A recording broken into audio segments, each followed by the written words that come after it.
What if your chat partner started predicting your moods and steering your choices? The data behind ChatGPT reveals more than tricks. It reveals a shift from tool to companion. Hi, I'm your host. This study, In Vivo GPT, analyzed 825,000 ChatGPT interactions donated by 300 real users to see how our conversations evolve over time. Think of it like following a diary written in code, not a one-time snapshot. First big trend, purposes expand.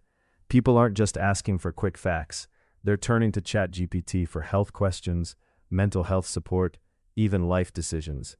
It's like a Swiss Army knife gaining new blades. Health guidance is now part of the toolset, and that's new. Second trend, social framing grows. The line between user and assistant blurs. The model itself begins to anthropomorphize, calling itself a companion, or sharing a tone that feels personal. Users disclose more personal data, and they do it more diversely. Why? Because the system feels more human, more present. Third trend, steering becomes a thing. After GPT 4.0, conversations where the user followed a model suggestion jumped by 4 times. It's not just asking a question, it's following a whispered nudge from the system. The dynamic shifts from you asking for help to the system offering steps you choose to take.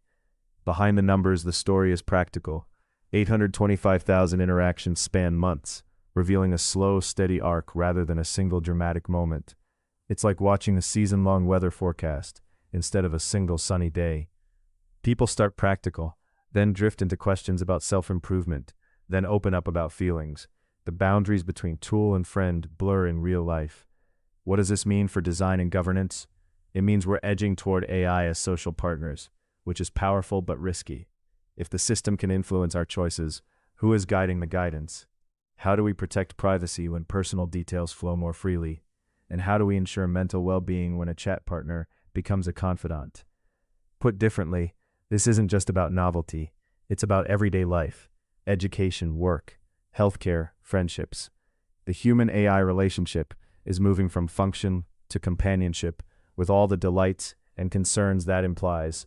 If you want to stay ahead of the curve, subscribe, like, and drop a comment with your own experiences or questions about talking to AI as a friend or advisor. The paper is linked in the description, and we'll break down the methods, the data, and the big questions in our next episode. Share this with someone curious about AI's social future.